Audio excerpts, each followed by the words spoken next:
Alright, this is turn 31 of I Equip My Heavy Crossbow.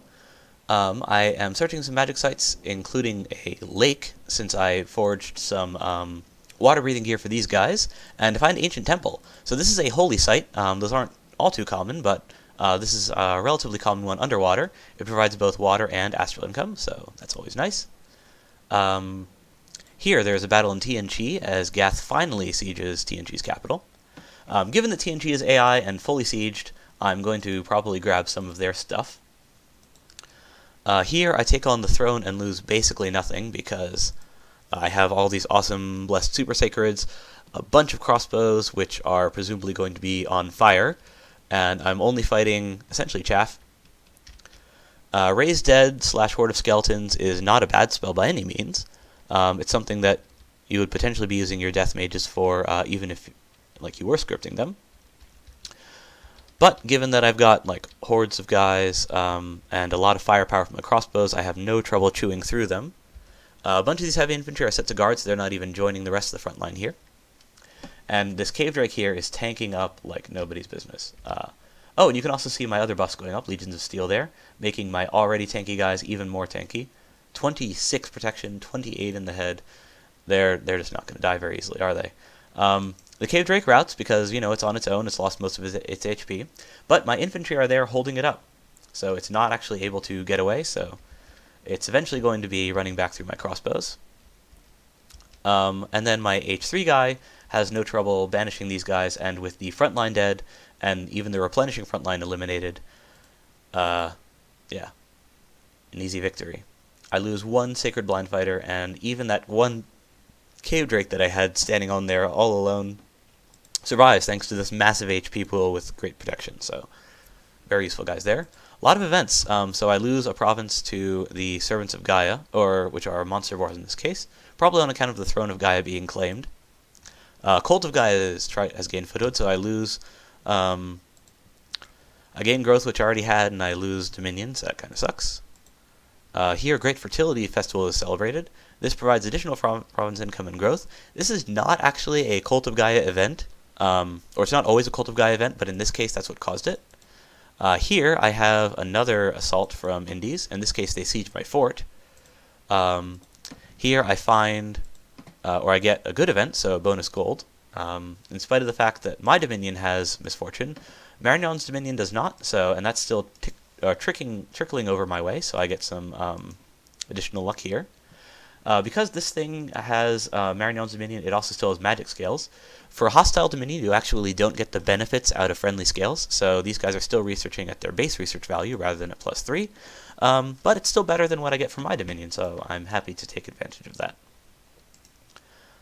These guys are just shunting towards Merion's capital, so they can help siege that. I am not the only one to have lost stuff to the forces of Gaia. And this particular group of the forces of Gaia is going to be annihilated by this massive army that I've got marching away from this throne that I've captured. But I'm also searching it, so I've got... I think I brought this guy with just because, yeah, I've already got him doing that. Or I've already got this army moving over here. I might even have decided finally to go take over Man, even though I should have been already moving towards him. And then I'm claiming this throne, the Throne of the Moon. That precision bonus isn't going to be super useful for most of my guys, and the growth is also going to do nothing, given that I've already got growth 3. But it's still a nice thing to have for the gem income and the dominion spread. I'm eventually going to need to fort this, of course, because one always forts one's thrones. And it's also got a great gold mine, so even though it's got a modicum of population, it also has very good income. And I'm sending over a death guy to do site searching here as well. I definitely want to site search this very quickly because thrones are always many site provinces. Here I'm moving the guys which I had used to reclaim this province over here from the barbarians onto this fort over here. I basically just want them on the border here between the Ulm/Arco, given that Arcocephaly is sending some deep raiding parties in. Basically just in case any of them decide to get cheeky. I want to have some guys here in order to be able to respond, and if I manage to be super opportunistic, I might even be able to attack them there. Here, my castle is being finished, and I'm building a temple, because I had already built a laboratory. This guy is happily researching there. I'm building a temple here mostly just to get rid of this drain. The drain 3 is from Gas Dominion, and I do not like it. I do not like it one bit. He's got luck, which at least means that I'm unlikely to get the your gems all disappear event, but still, you want to get rid of that Dominion as quickly as possible. In order to break out against these Vine Men and Vine Ogres, I'm actually making sepulcrals. So these are the sacred Conjuration... what are they? 5? Yeah, Conjuration 5 summons. Because I've got my N9, E9 Blessed, they're going to be extremely tanky. I'm finishing Enchantment 5 this turn, and then starting construction towards Construction 6. The reason that I want Construction 6 is because I'm relatively safe. I have my core research, namely Conjuration 5 against Pythium, and I have Enchantment 5 coming up for my Horde of Skeletons spam. So I have my early mid-game research goals done, and now I can afford to be a little bit greedy and start turning this pool of fire gems into a huge amount of research. So I'll be getting that once I hit Conjuration 6. Yeah, so anyways, I'm making these sepulcrals here, the Conjuration 5 summons, because they are sacreds and have very high HP pools. So with N9, E9, they'll basically be mini thugs, and they'll be able to clear this province all on their own. And that is the turn. Aha, that was not the turn. I actually did miss something. I missed this massive battle here between Archocephaly and Olm, where Archocephaly finally manages to get himself a solid victory. So let's take a look at this fight. Olm has a truly massive blob of crossbows here, and a huge blob of mages, so definitely looking good for him. But the formations here are reversed. Archocephaly finally has figured out how to use skirmish formation. He's got his crossbow set up over here. These guys are set in a line, so not quite as good, given that they're going to be firing at an arc they aren't always going to be hitting. And his furthest forward crossbows are also set in either a box or a double line. So that's kind of a mistake, because these guys are more likely to be shot at than anyone else, given the proximity that they have to the enemy archers. So they actually should be set to skirmish formation more, or it's more important for them to be set to the skirmish formation than it is for the guys further back. But I'll forgive him, because he actually managed to correct it, at least for most of his guys, and Olm this time did not. So Olm's got his dense crossbow set up there, just ready to be shot at. Both of them have good front lines, and then this is the clincher here. Look at all these war elephants. He's got 2 flanking squads of them here. And yeah, we'll see how they do. So he's got a mage over here set to cast Body Ethereal, and look at that, he actually put the mages in the right spot too. So those are some ethereal war elephants. Very annoying, very hard to get rid of. These guys are set to fire archers, and look at that. Dense formation of crossbows, they get devastated. He even had to kill some of the mages because they're set fairly close to that block of archers. These mages are forming a large communion. At first, they're casting Starfires. I'm assuming that this is a round 1 cast, and that he's going to be putting up Light of the Northern Star, and then making them all S2 mages, at which point they can then cast more useful spells. He puts up Anti-Magic. Body Ethereal is continuing to be cast on this squad of war elephants right here. The front line is advancing slowly, and there it is, Light of the Northern Star, Stellar Cascades. This is a core early mid-game battle spell for mages that have a bunch of Astral, and Olm is no exception.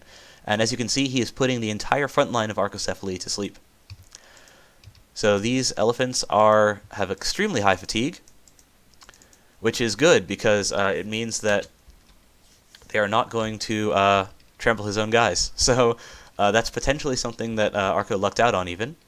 And Archocephaly puts up his own battlefield spell, so in addition to having his anti-magic go up, he also casts Flaming Arrows. So that was what his mini-communion there was set up for. And that applies some armor-piercing damage even to his regular archers here, and of course it adds a second tick of damage to all of the crossbows as well. So a huge amount of armor-piercing damage landing on Olm's front line and some of his archers. Oh, worth noting. Although these guys had been set to fire archers, once they finish killing their target, namely this archer block right over here, this squad, as you can see, is routing, so it's no longer a target. The archers are going to be firing as though they'd been set to just fire. So they'll fire at whatever, and in this case they're picking the infantry, probably just because they're closer. And the Stellar Cascades, which has put this front line to sleep, is now working on that squad of elephants. These guys here are starting to fire back at the archers here. and his front line here is hitting the sleeping front line of Archocephalic. Having cast his the spell that he had been essentially made to be in a communion for, he's now just free-firing fire darts and not being super useful, but at least he's not killing his communion slaves, most likely. And these elephants here are fatigued up, some of them are even asleep, but some of them are still moving forward. And Light of the Northern Star is continuing to be spammed on these guys, because a couple of them are still awake. So this front line has been almost entirely suppressed. However, they do recover fatigue over time. And Archocephali has lost many of his archers, and his archers are also not shooting at these guys. So in spite of the fact that many of them are asleep, and the rest of them are already very fatigued, they're just not really dying because there's not a lot killing them. Ulm's front line is quite resilient, but not very good at killing on its own. And of course, Archocephali still has this massive blob of flaming crossbows. And yeah, they're chewing through that front line. They're even killing their own front line. Doing such a good job. So with the script ended, many of these guys are switching from Stellar Cascades to Astrofires. Although the AI does like Stellar Cascades as well, so it's helping. That's putting a bunch of these guys asleep. One of the elephants woke up and is moving forward, but this guy is firmly asleep, so he's not doing any killing. But unfortunately, Ulm's front line has now fully routed, and there we go. Bunch of flaming crossbows. So while Ulm did have the superior mage support this time, with that Light of the North Star spam being able to put all of Archocephali's elephants to sleep essentially, and prevent them from doing anything this fight, he wasn't able to put those archers to sleep naturally, and given the huge amount of archers that Archocephali had, and the superior archer formation that he had, and the fact that he was able to buff those archers with flaming arrows, he was able to take a victory in this fight right over here. And of course, he just had a massively superior numerical force. So this is a devastating loss for Ulm. He loses 20 out of his 35 mages, so that's pretty much the entirety of Ulm's mage corps as far as I can tell, aside from his pretender, who would have helped, by the way. Her Shadow Blasts would have made a huge difference in actually eliminating some of these guys. But it was not to be, and Archocephali wins a crushing victory here, and is presumably now going to be able to march onto Ulm's capital. But Ulm is not out of the game quite yet. He's been putting up a pretty decent fight so far. Aside from that one massive mistake that he made, he had been able to push into Archocephali over here. I'm not sure what had happened to Ulm's Prophet, so he might have lost it somewhere along the way. He might have pulled it back, I don't know. Ulm is using villains, which are stealthy archer guys that it can get as raiders. So he's popping up with these guys over here in order to raid back a province which Archocephali had taken with this big old block of crossbowmen and elephants. But yeah, Archocephali, after that fight, is now definitely in the lead in their war. And that is the end of the turn. This is turn 32, and I have breached the fortress of Merion. But before we get to that, let's look at our site searching. We have found Dolmen. This is a nice little earth gem site.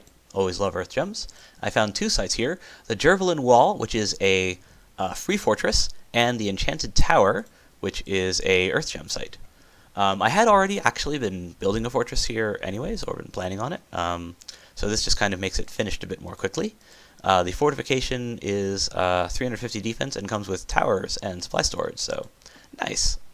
Always happy to get that. I'm building a lab here in order to take advantage of this fort and immediately start getting mages. And I am finally moving on Man.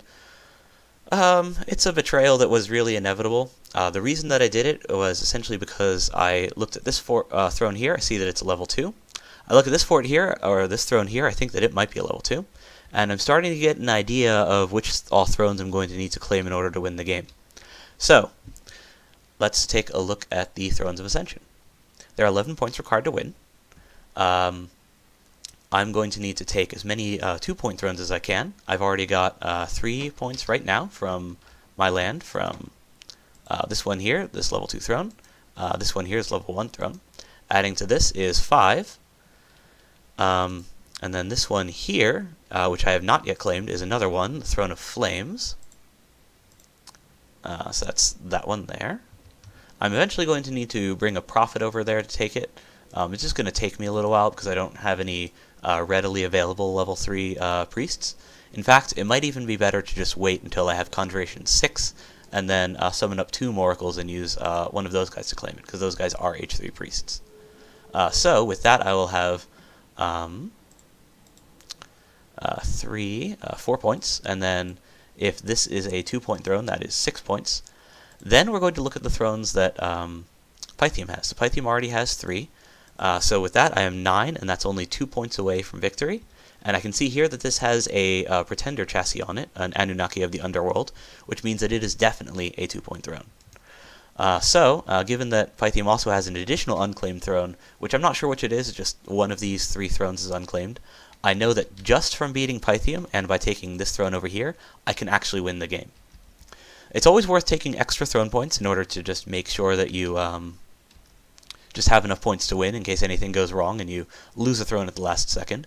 But unless they attack me, which presumably they will at some point once I start beating Pythium, I don't even need to take on Jomon, Archocephaly, or Gath in order to win the game. Gath and Archocephaly in particular don't seem promising targets given their throne access. And while I do have a small board with Archo now, I can assume that I won't need to fight him particularly quickly until, basically just until the very end. So I'm basically planning my grand strategy now for capturing these thrones, and unfortunately that also means that Man has to die, which is really too bad because I wasn't planning on fighting him at all. So I'm going to march over onto his capital here, because in order to take the throne safely, I basically need to secure the area around it. That does mean killing Man. I also want to make sure that I can do it as quickly as possible, because Gath is probably going to fight me once he's finished with his war with TNG, given that I am the large great power. Given that TNG is AI and is totally sieged up, I'm also going to grab this province real quick. It's literally on my way over. I'm just marching this army through here. So it's both a shortcut and it gets me an additional province. TNG's AI, so he's definitely not going to complain. And given that Archocephaly moved away and Ulm is doing his thing, I'm not really worried about this thing being under attack. So I'm going to be taking this from the AI and taking this from the unfortunate weakened player. Then here, I'm going to be sending one guy in to take a look at the castle. So similar to what I did with the throne, he's going to be holding and retreating, but because I'm looking at his script, he's actually being set to hold twice.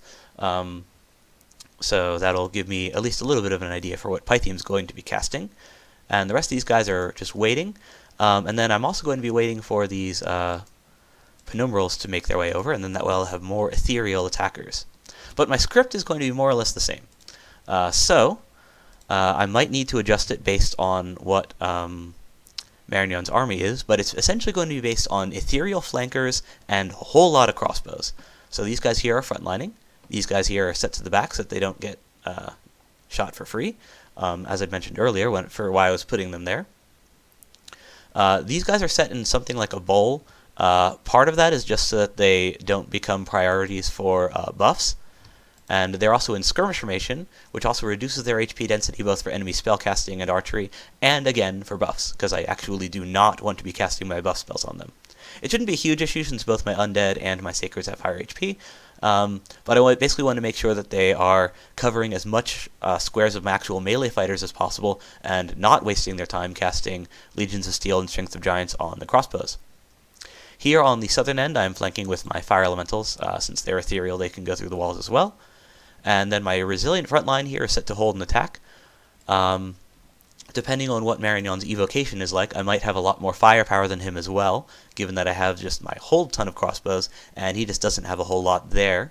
But even if I don't, and he does manage to be able to provide more ranged damage than I can definitely provide more melee damage than he can between my strong sacreds and my strong ethereal troops, which are also going to be even stronger than normal with my enchantment spells going up on them.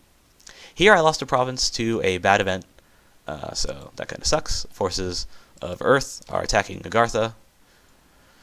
So I'm going to go take care of these trampling heretics with my huge blob of sacreds and shard whites. Given that they're relatively hard-hitting, the shard whites are relatively hard-hitting, I shouldn't worry too much about the trample. Here I have these guys who had basically just been routed down to potentially help siege Merion, but given that I have already breached the walls, they're not needed and can start heading up to do the important fight, namely taking on Man. These guys are set in kind of a little at an angle here, just in order for this guy's blessed to cover as much of them as possible, and then these guys are basically going to be combined with these guys eventually. So they're both going to be used over here in order to each take a province. Then I'm going to grab this, and finally I'm going to go on to Man's capital. Hopefully Gath is still going to be occupied, but if I do need to fight him, I actually have a reasonable amount of mage support, and I've seen from this group right over here, oh wait, that's just his, so he's breached the wall and he's also looking to storm so that he can just kind of see what's there, and he manages to lose his guy storming, so that's kind of funny. I'll go ahead and grab a quick look and see what's going on here. But anyways, I had seen this army earlier, so I knew it didn't have a huge amount of mages. I think he was hoping this fort was empty. Yeah, he's set to like hold and stay behind troops. I'm not sure what's... Maybe he just really dislikes his commander and wants to lose it. I don't know. Whatever it is, yeah, just lost a commander for free. That's kind of dumb. Site searching. I have found... Oh yeah, I already went over that. I also found an enchanted gate here, so that's an astral site. Here, I took on the monster boar with my giant army, so these guys are going to then go attack Man. They are positioned exactly as they were when fighting the throne, so just this thing here at the front to hopefully die. Please die, you cost me upkeep. But until he does, he's Evo bait. And yeah, aside from that, nothing too exciting. This group here isn't scary because he was just killing some earth elementals to retake a province, so while he might be planning on attacking me, this is not really an indication of that, and he's also not like amassing over on this border right over here, so even if he does attack me, he's potentially not going to be able to even hit too many of my provinces. More unexpected events. I have an attack on Agartha, so that kind of sucks, but my PD beats it. Here, I need to prepare for a large Triton invasion, so I'm going to move my Tritons up over here. If I can lose them, that's great. They are costing me upkeep and not really doing anything for me.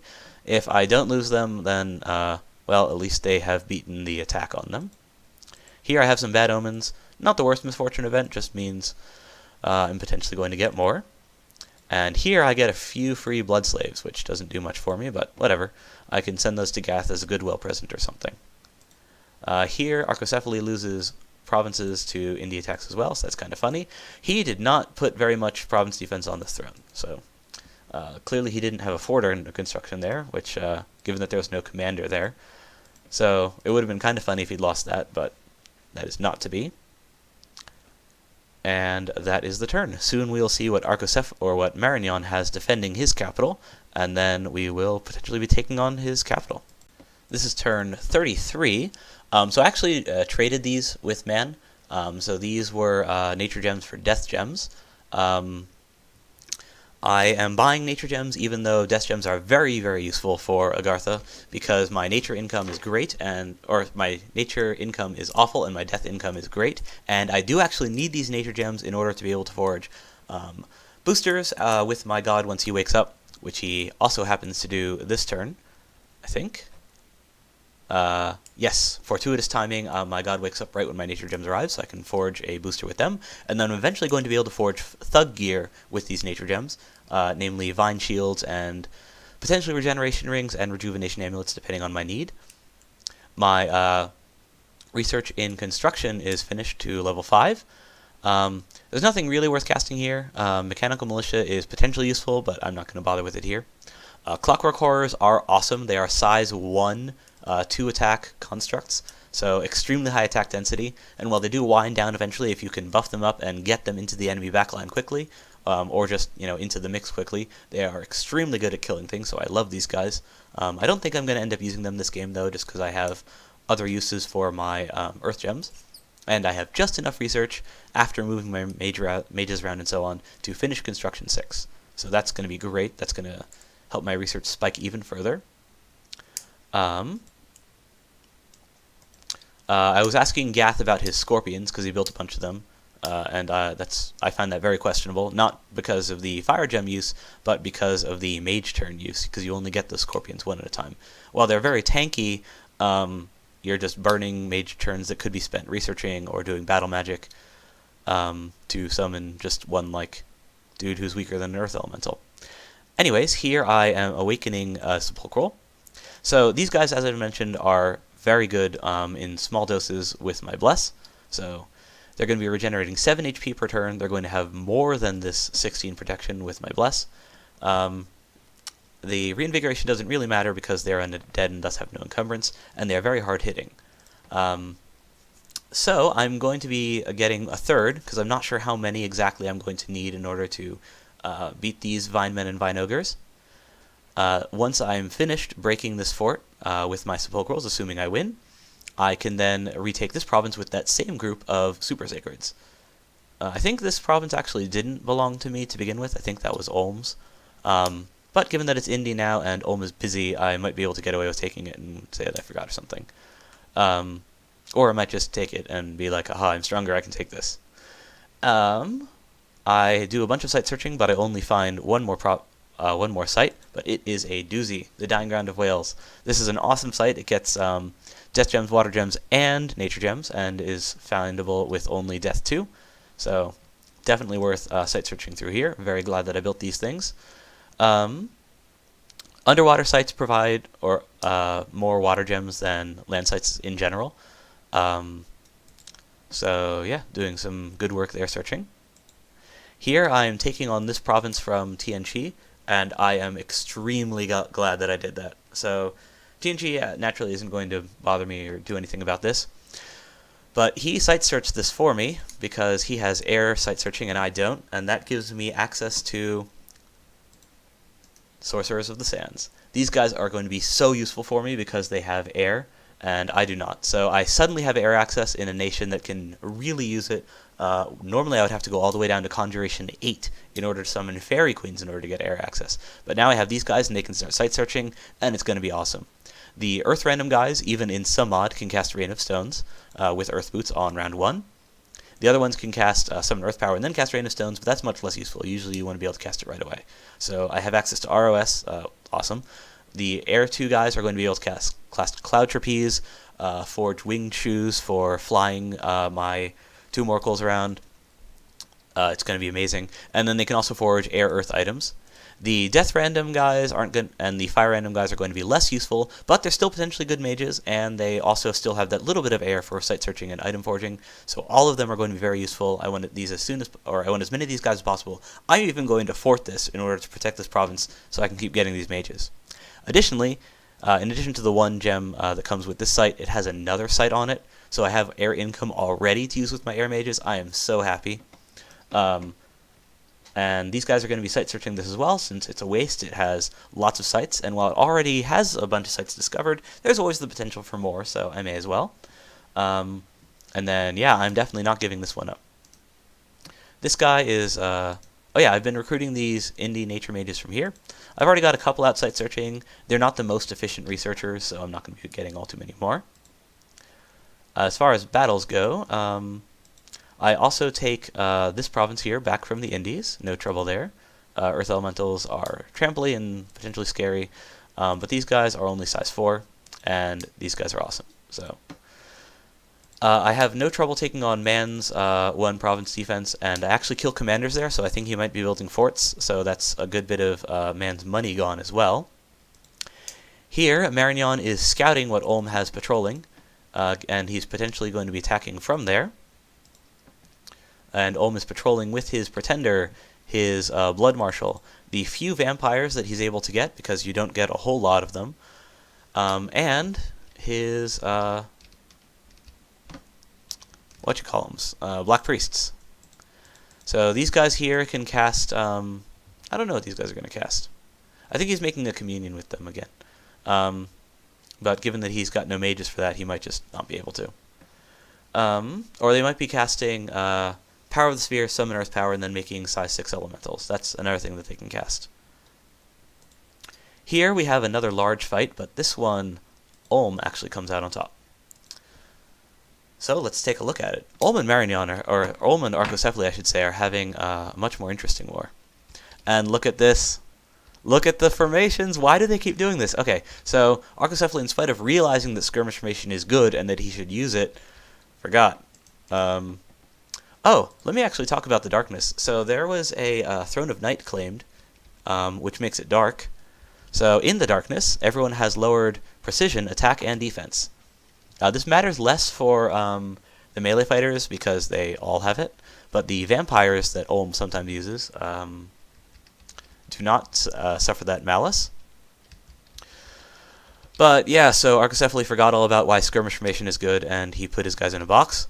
Olm kind of half forgot about it, I guess. He has it on half of his guys. I assume that Olm is going to be doing Light of the North Star Stellar Cascades again. And this time he is not so heavily outnumbered. In fact, he appears to have a much larger front line here. And while this group of archers routes right away, the rest of the crossbows are shooting at these guys and actually hurt them. And yeah, Stellar Cascade spam is coming out, putting these guys to sleep, in spite of the fact that some of them are ethereal. Archocephaly really likes these ethereal hoplites. They're pretty good, you know, they've got decent protection and stuff. But the Stellar Cascade spam is definitely doing work. He fires a couple magma bolts from this mage up here, who is not going to sleep because he's off by himself, so he has a lower HP density, so he's not getting hit by the Stellar Cascade spam, except incidentally. And as a result, yeah, he's able to keep casting.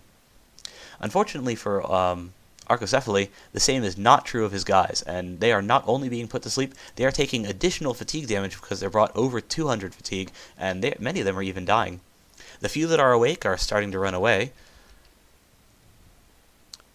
And yeah, his front line here is finally able to catch up, and once they are in the mix, they are able to cleave through them. Given that they're asleep, they're not fighting back. And everything that Archocephaly did not have running away is destroyed. He loses 3 War Elephants, Bunch Crossmen, and 2 Mystics. Olm loses very little, and the few guys that he did lose are mostly just on account of the error in his formation. He could have lost like half this many Rangers. But Olm's overwhelming victory can only be expected given this massive amount of mage support. So he's got 42 mages. Foreign recruitment mages are no joke. He was able to more than replace the huge amount of mages that he lost in that last fight, and is able to strike back and make another win against Archocephaly there. Here, I am breaching Merion's fort just to see what's inside of it. And there's not a lot. He's got a bunch of mages, so mages are always capable of making your life annoying. He does not appear to be making a communion out of them, but that's not reliable. He might not be doing that here because he knows that I'm going to be scouting it, given that that's what competent players do. These guys here are set in a line, not as good as, or it's about as good as skirmish. It means that the squares over here on the front and back are not susceptible to be shot at. These guys up here are going to be frontlining, and they are set to hold an attack, which means that once their their hold command is done, they're going to be running forward at full speed rather than at the reduced speed from line formation. So I can expect them to fill out of the fort, or to spill out of the fort after a couple lines. So I can go for a surround. My fundamental formation is unchanged. There's only a couple things that are different. So the first thing is that I am rushing these guys in set to attack archers. Because these guys are set to hold an attack and they're some distance behind the gate, there's actually a chance that these guys can slip through. If they don't, they are going to be Evo Magnets. Because of their higher HP pools, they are going to be shot at first. So the armor negating evocation, which could potentially hurt these blind fighters here, who are set to hold an attack, is going to be shot at these guys instead, who have higher HP pools and can stand it a little bit better. Merion didn't seem to be set for summoning Fire Elemental, so I don't need to worry about that. And, yeah, these guys are set to attack archers. Hopefully, they can slip in through the fort walls, get past the front line, and then just chop up the archers before they can do anything. Even if they can't, though, they are going to be drawing evocation that would otherwise be hitting more influential targets. Meanwhile, I've got the same ethereal flankers, which we'd already went over. So we'll see how that goes. This province was lost to an indie attack, unfortunately. But that's not something I can worry about right now, given that I need my guys in order to take on Merion's capital. here, we saw another fight, which is just Gath beating up the AI. He didn't have a whole lot in that fort, so aside from losing a guy for free, Gath is going to have no trouble taking that. And yeah, let's take a look at these events. So a monster boar is now ravaging the province. This is actually a Throne of Gaia event, but it's also just a regular bad event, and it's a national spell that Pangea can cast. So that's going to increase unrest until I can bother sending guys over to patrol it. And given that it is Nowheresville with no population, I'm probably not even going to bother at all until much later. Here, I've got just a negative Throne of Gaia event. Here, I've got the Sting Swamp lost to Indies. This is just a generic bad event, just lost some money. And here, another generic bad event, just got some misfortune. So, you know, misfortune scales at work. Throne of Darkness has causing continuous darkness. And then here, the forces awoken by Throne of Gaia are slumbering once more. So that means that there's not going to be any more of those awful indie attacks and similar bad events popping up all over the place. And also fewer harvest rituals to give you bonus growth. So we've got these guys right over here. Yeah, as I mentioned, he's awakening the third. These guys are just sitting. Oh yeah, I've already been over that. And yeah, that's the turn. We're about to take on Merion. Alright, this is turn 34, the turn I storm Merion. Here, man curses my sudden yet inevitable betrayal. He's a cool guy. I do feel bad about it. I just have to. Yeah, here I take on a province of man, and I actually do lose a handful of guys. So I'm just going to talk about that real quick. Man has a bunch of province defense here. This is not an efficient use of gold. I'm guessing that the reason that he did this was actually just on account of not having anything else to spend gold on, but I just thought that was interesting. So I lose one light infantry guy. Boohoo. He's the guy who was set to run forward, and I lose one light crossman. So not like any major losses, but still interesting. I find the Ragewind Heath, which is a fire and air gem site. So I'm finding air gems all over the place in this site, in this province. I mean, this is a great province. I'm so glad I got it. When you see that you have a battle at the Fortress of instead of in the battle there, you can tell that you won. So I already know, spoiler alert, that we conquered Merion. Here, this is just more AI beatings. Ulm is recapturing a province here, killing a priest, which Arcocephaly presumably sent in order to reduce Ulm's dominion, because wherever Ulm has dominion, he's got his vampires being immortal.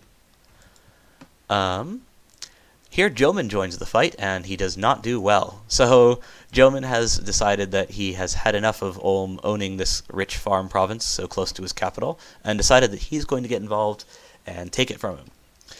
Ulm has other ideas, of course, and yeah. His pretender is here, so that's what she's been up to.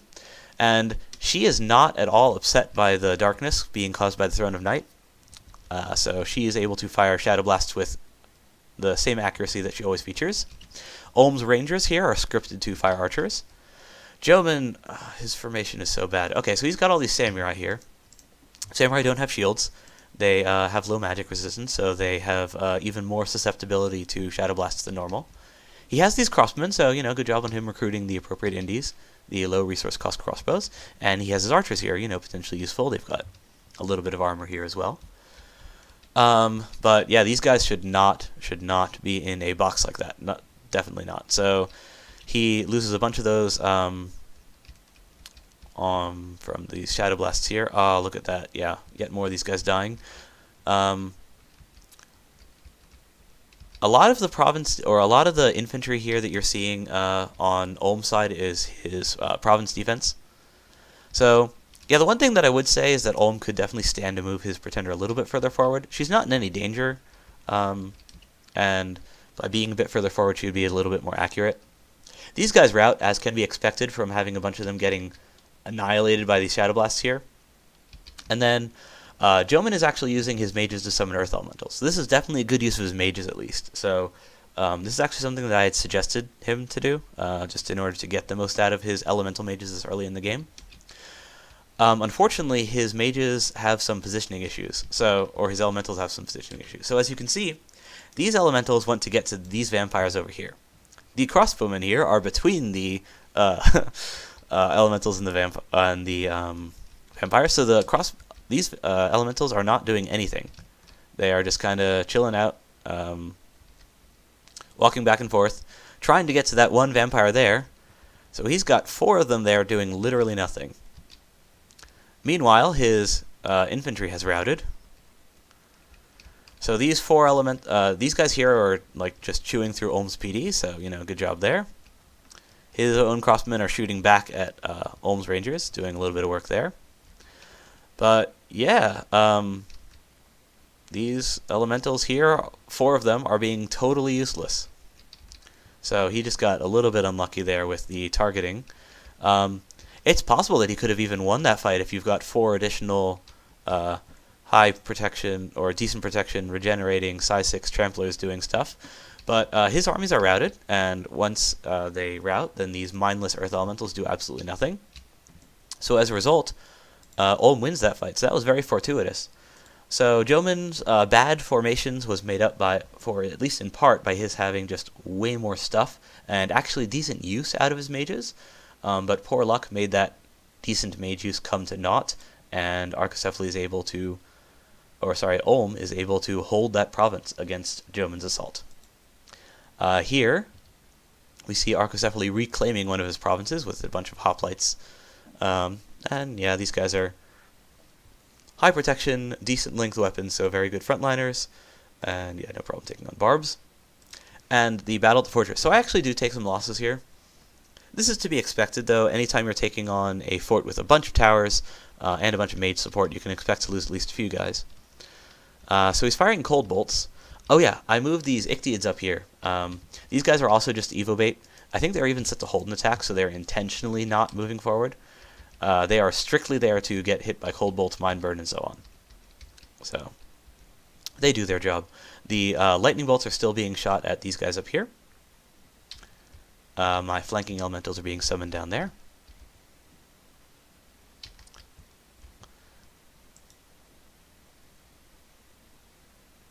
And these Ichthyids are routing quite quickly, as can be expected from taking a bunch of damage for no good reason. I now have flaming arrows up. These guys here also have very high HP density, interestingly enough. There was one problem here. These guys, they were set to attack archers, so they went to go, attack the archers. Their pathfinding didn't take the fort walls into consideration, so they actually first went north, and now they're going to have to go around in order to actually get to those archers. Luckily, these penumbrals here are ethereal. Well, a couple of them do die. Many of them do make it through. And the penumbrals have no problem chewing through these guys up here. So, imperfect. I would have much preferred having these guys go around. Right now, they're just literally doing nothing but getting in the way. Now they're going to start walking forward. Because Merion rushed for evocation rather than, say, conjuration, he is able to actually kill a fair few of my ethereal guys, but not as many as he would have been able to kill if he had some useful elementals here.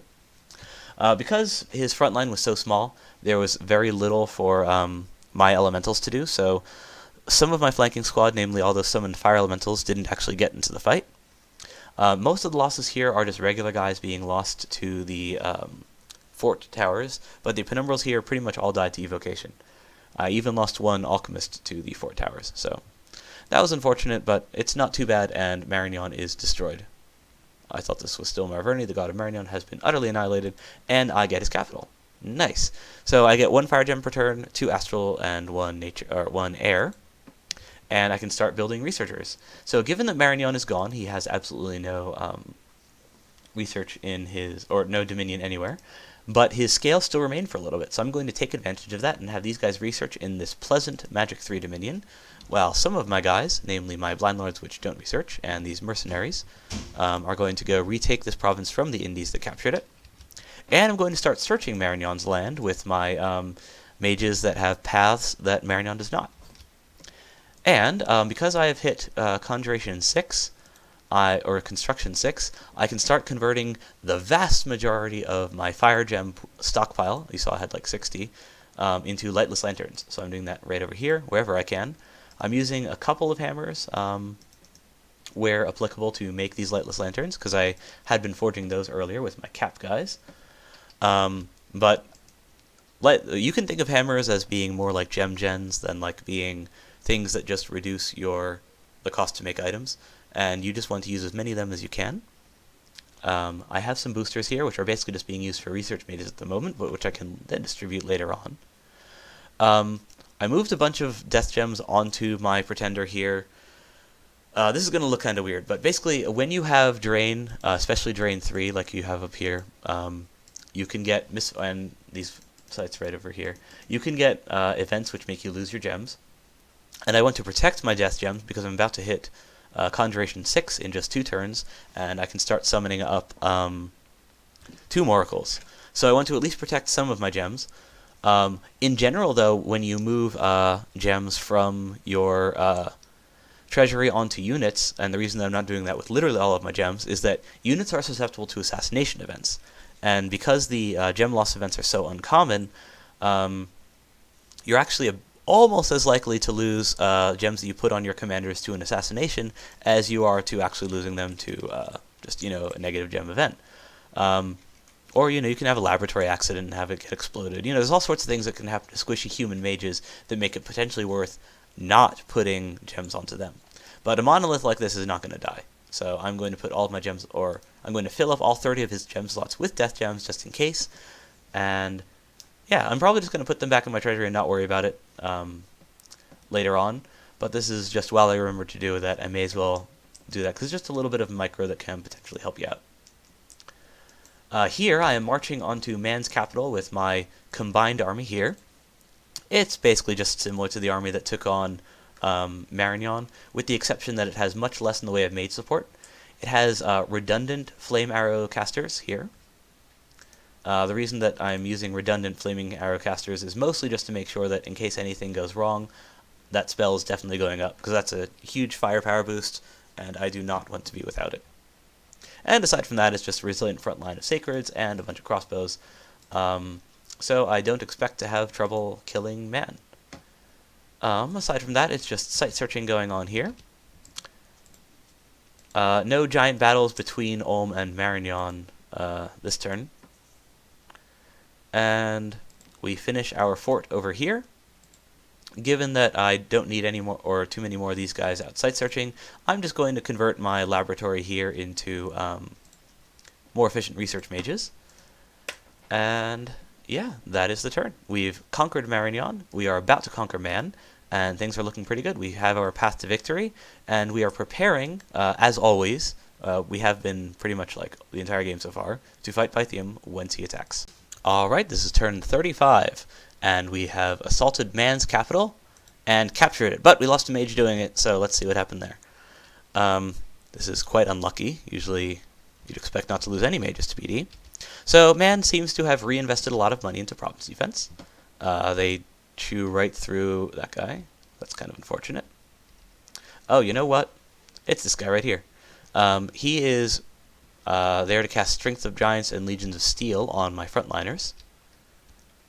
And the province defense is shooting at that front line, so a stray arrow can definitely take him out. I'm guessing that's what happened there. My sacreds are definitely not going to have the same type of trouble as yeah, they're not having any trouble at all with stray arrows, but unfortunately my crossbowmen are not so lucky, and neither is that one mage, or not so tanky, I should say.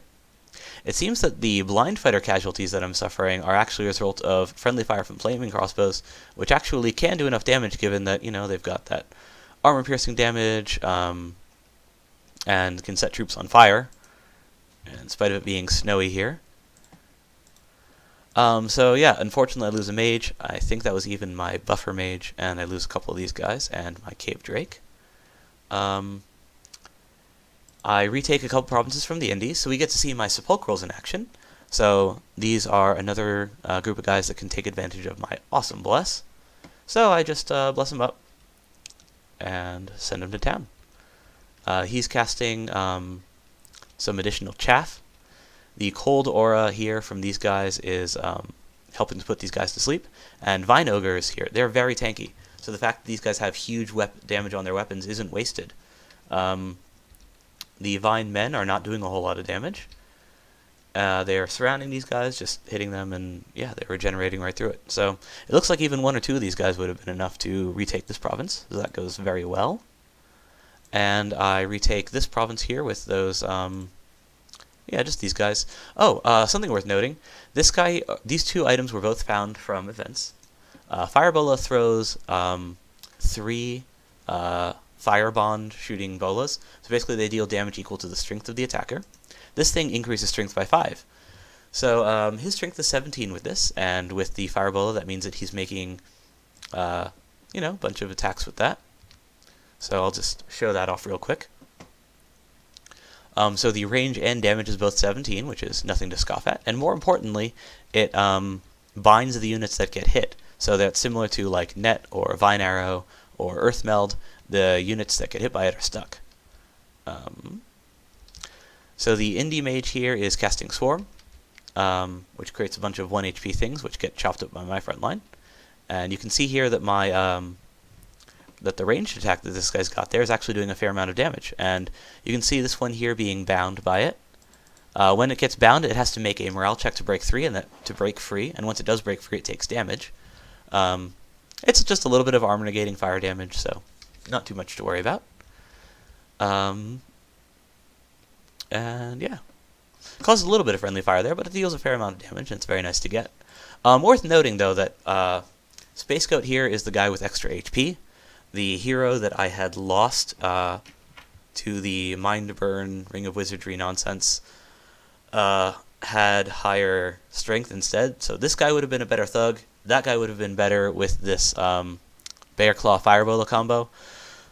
I'm not bitter at all, but it is unfortunate that I couldn't have gotten the most out of it. This amphibious group of Ictiids here is just retaking, or just capturing this outlying province while these guys siege down Man's capital. I did lose my buff mage, which was too bad, but should still be fine. And I find a bunch of magic sites, so this is awesome. So first I find Deep Crevasse, that's just an Earth Gem site. Then I find 2 more sites in here. So one of these is also another Deep Crevasse, another Earth Gem site. And I find Boner Tower, so yet more Death Gem income. And then here, in that same province, I find 3 Death Gems per turn. So I love Death Gems. I'm going to be, you know, getting a lot out of them. So yeah, definitely very happy with that. Oh yeah, and yet another one, Graveyard of the Damned. So this one's giving me another 2 Death Gems per turn. I have some scouts get discovered. So here in Simri, Olm was patrolling with his guys. Archocephaly did manage to split up his guys into slightly more efficient raiding parties, so he's conquering a lot of Olm's provinces just by covering more ground. Here in Dragonport, Olm is continuing to patrol with his Vampire Queen, Vampire and Rangers. So, yeah, I get a scout caught there, so unfortunately I can't see that battle. And here in Sleepy Mountains, where Joman had retreated to, instead of immediately moving back onto that fortress, he's trying to fix some stuff up first, possibly get use out of these Tengu that he summoned. So he patrolled there. So I get a bunch of scouts get caught. So that's too bad. Here I get more nature gems, and here I get gold and a bunch more gems, because my IRL Luck 3 is paying off. And yeah, well, this one I can at least attribute to the luck from Merion's Dominion, so I can benefit a little bit from that. And yeah, things are looking good. I've got another capital under siege, 1 capital firmly under my control that I'm still benefiting from the magic scales out of, so my research is moving along nicely. I don't want to fight Pythium quite yet, just because I don't have stuff really in position. But I will. I'm already sort of almost ready, you can say. So when he attacks me, I'll be able to hit back very hard, and if I can attack him first, I'll be able to do that within just a couple turns. Meanwhile, my research is coming along nicely. I'm hitting Conjuration 6 for my Tomb Oracles, which I'll be able to gear out fully, given that I have Construction 6. And then I'm going to be able to go deep into Alteration. There's a lot of good stuff in Alteration. I have air now for Wind Guides, so I can make my flaming crossbows even better. And then more importantly, I have a bunch of buffs for my Tomb Oracles in here, like Iron Skin. And then I also have some useful utility spells, like Earth Meld, later on Maws, Iron Marionettes for my Undead, Destruction for opening up enemy heavy infantry, all that good stuff. I can even potentially cast Mother Oak depending on how my nature stockpiles look by the time I reach it. So yeah, definitely a lot of good stuff there for research.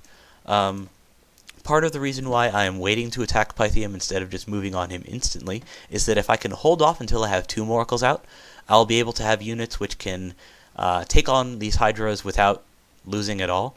And while they might retreat from the Hydra Sphere Aura, they're still going to be able to kill a bunch of them with Firebrand or a similar weapon.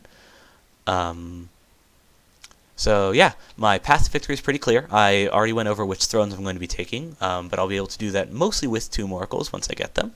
And my 2 Oracles are very accessible given that I've already built these Death and Earth boosters. So just to look at that real quick, you can summon 2 Oracles with Death 3, Earth 2, which means that any of these very common recruiting or mages with both a Death and an Earth booster can do it. So I'll be able to summon them wherever they're needed. So definitely one over here, and then, wherever else. And then, yeah, I should be ready for my war with Pythium once I get those online. And even if he does attack me right away, even if he's hitting me next turn, the 2 Oracles and their gear are going to be following very shortly behind, and I already have some Fire Elementals, which means that I can either hold him off or potentially push him back fairly quickly. I've stopped building more Lightless Lanterns, and I'm taking advantage of the fact that I have them in order to research. They're just scattered around my least valuable mages, so these guys over here, and then my Death Random, or in this case, Mute Alchemists are wearing the Lightless Lanterns. The reason that I put on the least valuable guys is that the Lightless Lanterns do Horror Mark, so after a huge number of turns, they're eventually going to go away. And you also want to put them on guys who you're not going to be using in combat, because you naturally don't want to bring your research boosters out of the lab. So yeah, if you need to take it off a guy in order to actually use him, you probably want to just avoid that whenever you can. This site here has provided me a handful of Shadow Soldiers and Shadows. So these guys have that armor negating MRN attack. So it is magic resistance negated, but it does at least deal damage, unlike the Shadow Soldiers here, which just deal paralyzed damage. Units that are already paralyzed actually do take real damage if they continue getting attacked by paralyzing attacks. But yeah, in general, I'm going to be using these guys mostly as like durable frontliners, given that they're ethereal, so they avoid 3/4 of attacks. And I am going to be, next turn, potentially summoning up a Flame Spirit at Conjuration 6. That's another thing that you can get from over here. These guys are F3 mages, which is nice. I'm probably not ever going to cast Aethergate, but with boosters and a little bit of empowerment I could potentially get there, but I've got better things to use my Astral Pearls on. So yeah, that is the turn.